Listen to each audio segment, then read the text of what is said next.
जब आप कामयाब हो जाते हो, किसी लायक हो जाते हो, तब आप अपने गांव को छोड़कर किसी शहर में रहने लगते हो। आप अपने गांव को भूलने लगते हो, शहर का भाषा आकर गांव में बोलते हो, साथ में अपने बीवी बच्चों से भी बुलवाते हो। शहर का रहन सहन कुछ पल में ही आपको पसंद आ जाता है, लेकिन गांव की संस्कृति से आप दूर होने लगते हो, जिसके साए में आप अपना पूरा बचपन गुजारे हो, खेले हो, कूदे हो, मौज मस्ती किए हो। ये सब कुछ आपको याद नहीं रहता। मैं बस आपसे यही कहना चाहता हूँ, शहर की बातें शहर में ही रहने दो, वहाँ की चीज़ें वहीं ठीक हैं। शहरों की बड़ाई करके गांव को छोटा मत बनाओ। शहर अपने जगह सही है, गांव अपने जगह सही है।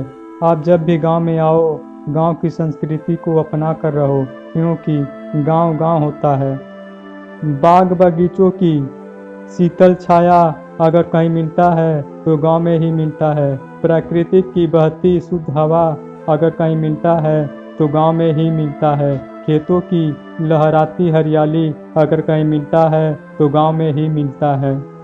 नदी नहर तालाब की नज़ारे अगर कहीं देखने को मिलता है तो गांव में ही मिलता है। चिड़ियों की चहचहाहट, सरसों की महक अगर कहीं मिलता है तो गांव में ही मिलता है। आखिर गांव तो गांव होता है।